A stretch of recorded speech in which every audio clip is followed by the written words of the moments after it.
And hello, we are joined today by the longtime king of cable news, Bill O'Reilly. Bill recently left Fox News, but is still very active with his new best-selling books, Legends and Lies, The Civil War. He has a new book coming out in September. I know it will be a bestseller, called Killing England. A long list of runaway bestsellers in that line of books, co-written with Martin Dugard. Welcome back to Newsmax TV, Bill. Great to have you. Thank you, John. Thanks for having me in. Always a pleasure. Now, Bill, I want to let you know we conducted an online and TV poll here at Newsmax TV not too long ago, reached more than 200,000 people, and our audience wants you back on TV. More than 90% said they want you back right away. Can you give us any update on your current plans? Yeah, I mean, you can go to BillO'Reilly.com and see the podcast that we do Monday through Thursday on TV, just like this. I may come back to television. It just depends. We're living in a pretty vicious age now. Whoever I work for is going to have a lot of courage to stop the far left from attacking sponsors and spreading lies about people. I mean, they try to take out Sean Hannity. It's just really nasty. So I may come back to television, or I may continue on the net. We tweeted today during the Comey hearings, 3 million people, 3 million, John, were involved with the tweeting that I did on that. And so this is a very powerful medium, as is Newsmax. So we'll see what happens. We'll see what happens. But I'm flattered that your audience wants me back, and I appreciate it very much. Well, I was one of those 3 million people following your tweets, of course, today. And it's fascinating to get your take. And we'll talk more about that in a second. But I also want to talk about first the new book, Legends and Lies, The Civil War. Why is this book so relevant still today? Well, this is a third in the series of Legends and Lies, and we're in the middle of a civil war right now in America. Though the real Civil War, which was the low point in American history, has a lot of myths surrounding it, as you know. So we take this book and we walk through it. It's a beautiful book. It's got a lot of illustrations. Americans 9 to 90 will enjoy it. And that's my goal, to make history fun, all right, to make it come alive, and to have people absorb knowledge at the same time, become literate, and why their country was so divided back in the 1860s. And it is relevant to today. We're a divided nation today. And it's a great gift for, as you know, for Father's Day. We got Old School, Life in the Sane Lane, which is a funny book out. That's a great gift for dad and granddad. And Killing the Rising Sun is still a bestseller. So I got a lot of work to do on the book front, but I got to cover the news every day as well. That's true. I mean, we can still get all the great books on BillO'Reilly.com, excluding the floor mats, Patriots Welcome, etc. And We Say Merry Christmas, all that stuff available as well. You mentioned we have a civil war going on today. It's not quite a civil war. We don't have members of the U.S. Senate beating each other up on the floor of the Senate like we did back leading up to the Civil War. But we do have a very divided nation. How do we overcome that? Because we got a lot of things we need to get done. I don't think we can overcome it at this point, particularly with Donald Trump in the White House. The hate Trump movement is so intense that Barack Obama took it too. So let's be fair. Yeah. Hillary Clinton vilified. I don't know if we can overcome this because the media drives it. The media drives this kind of stuff, the hatred toward opposing points of view. So it distresses me. I think that Americans should be able to hold differing views and debate them and have fun at the same time. We tried to bring that to the O'Reilly factor. We succeeded in doing so. We're not a hateful operation, but the haters got us. And now I'm gonna change a little bit. We're gonna spotlight the haters, and we're gonna go after them. You have to fill the space. If you don't actively compete in that arena, somebody will fill it with something that may or may not be true. And you've seen all these reports in the New York Times and the Washington Post, all citing anonymous sources. Why do you think it is that they are so obsessed with trying to take Donald Trump out? It's a personal thing. They don't think he's worthy of the office. They don't think that he's obviously he's not in tune with their belief system. And they just loathe him. And I did the first interview with Donald Trump, as you may remember, John, when he announced he was going to run for president. I told him flat out that these people at the New York Times, Washington Post, these elites, these nationals, CNN, MSNBC, it's not just that they disagree with your point of view. They hate you. And they're going to try to destroy you. And we've seen that ever since the president took the oath of office. But it was interesting today to hear James Comey, who I believe today, I think he told the truth, say that a lot of these stories were false. Of course. In the New York Times, the Washington Post, they were lies. But he, as the FBI director, couldn't go out and refute them. That disturbed me a little bit. And then he leaked stuff himself to the New York Times. We'll get to that in a moment. I was really astounded by that. Right. Really disturbed me. And that story is being de-emphasized by the press right now. But we're going to make it a big centerpiece of our analysis today on BillO'Reilly.com. Okay, we'll encourage folks to check that out. You know, we hear a lot of talk about impeachment. Do you think these threats made by Democrats, do you think the impeachment threat is real? Not now, because after Comey's testimony today, there really isn't any grounds to continue with the hysteria against President Trump. He made some mistakes, the president did. Number one, he met with Comey alone. Never, a president can't do that. Can't be alone with anybody. Number two, he did say, and I believe he said it, that can you lighten up on General Flynn after General Flynn was fired? Can't do it. Right. Now, did he do it for personal reasons because he felt sorry for Flynn and his family? Or did he do it because he didn't want the Flynn stuff to be fully measured in the press? Nobody knows. Nobody knows. I think if we learned anything today, it's that Donald Trump from time to time is going to act not presidential per se, what we're used to a president acting like. Well, but he's got to protect himself. Mr. Trump has to protect himself. And he's got to understand that a president saying to the FBI director, can you lighten up, it's going to come back to bite him, which it did. Yeah. But the intent, even Comey admits, the intent, we don't know what the intent was, and Comey didn't report it. It kept it secret, wrote some memos about it to cover his butt. But that doesn't rise to any kind of action other than it was a mistake. Right.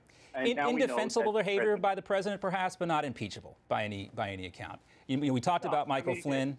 You can't bring you can't bring a case against anybody for saying, gee, I hope General Flynn or anybody else, I hope he doesn't go through the grinder. Yeah. You can't bring a criminal case about that. Well, I don't mean to put you on the spot here a little bit, but I've been missing the talking points memo. Can you give us kind of an ad-lib talking points memo on what you think about the hearing today? Yeah, sure. It starts out, and I have all my tweets here, with a basic statement by Senator Mark Warner, who hates Trump, saying that there were contacts between the Trump campaign and Russia. That's not at issue, number one. He didn't back it up, Warner, number two. It's collusion, not contacts. Collusion in the sense that anybody in the Trump administration or his campaign would be working to undermine the Hillary Clinton campaign. No evidence of that. Okay, so right away, Mark Warner distorts the record. And then we get into Comey. As I said, I think Comey told the truth factually. His opinion is his opinion, so he says, well, we were really mad that the FBI was disparaged by Donald Trump and it was a lie. Well, it's his opinion, and Comey's entitled to it. Sure. But I think he testified honestly about the timeline and what happened. Here are the headlines. Number one, Trump told the truth when he said Comey told him 3 times he was not under investigation. That's confirmed. Number two, that the investigation by the FBI has not led to anything at this point in time that would rise to a criminal prosecution. Number three, that Russia did meddle, that Russia did try to create chaos in the American election. All right, so all those things now have been confirmed by Comey. Then we get into the Flynn thing. Flynn had inappropriate contacts with Russia, okay? The vice president found out about it. Flynn lied to Pence, and that's why Flynn was fired. After the firing, the president had a conversation alone with James Comey, huge mistake, where he said, okay, Flynn's out, can you lighten up on this? Inappropriate, should not have done it. But that's it. That's it. That's what happened.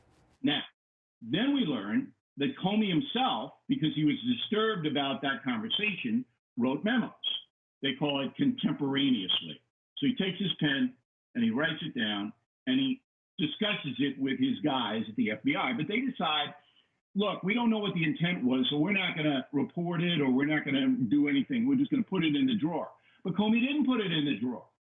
Comey gave it to a friend of his in New York City who leaked it to the New York Times. And he admitted today that he leaked it. He just had no problem with that. We have all this trouble with leaks now, and he was just sitting there defiant. I leaked it. But right. And the sluggish senators didn't all go, what? They just let it go, and it's outrageous, and here's why. Comey knew the New York Times hated Trump. Comey testified today under oath. The New York Times ran fake news stories about him, about Trump, that Comey knew were false. But Comey said, well, I couldn't say anything. So he gives these memos to his friend. That never should have happened anyway. His friend is entitled to see FBI confidential memos. Yeah. They weren't classified, but they were confidential. Okay? And the friend gives it to the New York Times. The FBI director does this. That's basis for firing. Maybe Trump found out about that. I don't know. But if he did, he'd fire Comey on the spot. You can't do that. You talked about the power of Twitter, the platform that it offers you. It obviously provides a powerful platform for our current president, but some of Trump's friends are encouraging him to stop and throttling back on his tweets. He did not tweet during the James Comey hearing. Do you think that the president should stop tweeting? Well, he didn't tweet because he didn't want to interrupt my tweets. All right, that's why he didn't do it. That was nice of him. Look, I never in a million years thought I would be doing tweeting, but it is when you get 3 million people, as we had today, reading them live time, which he's got to be fact-based. The problem with President Trump is that he doesn't base his tweets, many of them, on facts. And he's the president. He can give an opinion, and it's okay. But if his opinion is based on false information, he's going to look bad, and he gives his enemies ammunition. You know, the mayor of London thing is the best example. The mayor of London was warning people in his city about the increased police presence. And he was saying, you know, don't worry about it because it's not out of control. Trump took that a different way, tweeted out, and then gave his enemies all of this stuff. And that's the problem with it. If you're the president, you're going to tweet, you got to make sure that your tweets are fact-based. Yeah, and there were some issues with the tweets he sent out about Qatar, too, which caused some head scratching. And so maybe he just needs somebody who can take a quick look at him before he actually hits a send button. Everybody needs an editor. Exactly. And he needs one on that is true. Everybody needs an editor. Let's talk a little bit about your removal from Fox. You recently described it as a far-left hit job. I listened to your interview with Dom DiGiorno. It's all linked perhaps to anti-Trump activities. Do you have any new information on this front? We have a lot of information, John, but I can't. My lawyers are begging me not to say anything because we're going to drop it in the next few weeks, and it's really, really stunning how organized that was and what these people did. But I can't really. I want to let the legal people handle this. I do believe there will be litigation. So I'm going to let them take the lead, and then after it's out, then I'll comment further on it. But this was no accident that our sponsors were attacked. And it was no accident that people came out who I've never even seen, and said vile things. This was very well organized. I tried it with Hannity. Hannity actually fought back. I didn't. I should have. Do you think if you fought back harder, Bill, you'd still be on TV today? I don't know. But I for reasons that I cannot explain now, I did not. All right? Because we knew it was bogus. We knew the whole thing was garbage. And, in hindsight, Sean did it the right way. And I should have done it that way, but I didn't. Do you think Sean has, with his approach to this, has held it off for the long term, or do you think they're going to continue to go after someone who looks vulnerable? Sure. And one mistake. The goal is to destroy the Fox News channel because that's the only television medium that gives Donald Trump a fair shake. So that was the goal. And that was instituted very quickly once the president was elected. So we got to get the Fox News channel. And how are we going to get them? Got to take their talent out. Okay, the talent that matters. And so there were very powerful people, very well-funded people who got together and devised various ways. And so, Hannity knows they're looking to get him. I mean, he said it. But I admire Sean, and I admire how he handled the situation because he brought it directly to the folks, and the sponsors stopped. He lost a few, but they stopped. And so he was successful in fighting off the attack, but there will be more. Yeah, and you know, he used Twitter, a very powerful platform, again, to fight back against his critics, and they reach a lot of people that way. And it just shows you the power, again, of the platform and the web. You can kind of circumvent the big media, who are definitely out for the opposing opinion to theirs. Now, you had an enormous platform for 20 years, and I heard you recently say that the modern media has veered off course. There's no respect for the opposing opinion anymore, and there's no real attempt to seek the truth. How do we fix that, Bill? I don't know if it's fixable. The reason that the founding fathers gave the media and the press special privileges was because they had one mandate and one mandate only, John: seek the truth. That's gone. There's a lot of money to be made by people like MSNBC because they hate Trump. So it's hate Trump 24/7. There are enough people who do hate him that they'll watch us and we can make a lot of money. That's what's going on. And on the converse is true as well. There was an hate Obama industry, a hate Hillary Clinton industry, but it was nothing like the Trump situation. So when you have a lot of money at stake, when you have big-time corporations reaping benefits from hatred, that hatred's going to be presented, and that's where we are. Yeah, you know, you'd like to think that there's some point at which the public, the folks at home, get fed up and really want to know the truth, and they demand the truth from the media outlets, but it doesn't seem like they're willing to do that. Well, hundreds of thousands have gone to BillO'Reilly.com to get my daily podcast. And look, yeah, I know people don't like me. Some people don't like me, and they disagree, and that's fine. I don't mind that. But we'll give you an honest show. I mean, my analysis tonight of James Comey's testimony will be flat out honest. No spin, not trying to help Trump, not trying to hurt Comey, not trying to do any of that. It's straight. It's there. You can listen. It's fact-based, and you can agree or disagree. We want disagreement. So hundreds of thousands have come into BillO'Reilly.com, and they're listening to the podcast. As you point out, the power of the internet is just amazing. Well, you seem resilient and ready to bounce back. You mentioned Father's Day. The premium membership to BillO'Reilly.com is a great gift, but also, of course, Legends and Lies Civil War will be a great gift as well. And I like writing the books because, particularly for younger Americans, they don't know anything about history, John. They just don't know. So Killing the Rising Sun is a terrific book about the last days, how America defeated Japan, the atom bomb, all of that. Next book will be, as you mentioned, Killing England, the brutal struggle for American independence. People don't know what George Washington was like, really. They have no idea. You think George Washington would have made it today with the modern media? He didn't exactly have a good run of it in the beginning of the Revolutionary War. And he was a very stoic guy, not confrontational. None of them liked the media, by the way. None of the founding fathers liked the media. Yeah, folks today went and read some of the things that were said about, John Adams and Thomas Jefferson. I don't know if today's politicians can handle that kind of flack. I have to be grateful about my life because my success on the Fox News channel brought me all the book contracts, and it brought me the forum to talk to people like you. It got me into a situation where I was able to provide for my children. And so I got to balance the good with the bad. And as I said, everybody's life has bad things. You got to endure. I will. Well, we know you will, Bill. We need you back on TV.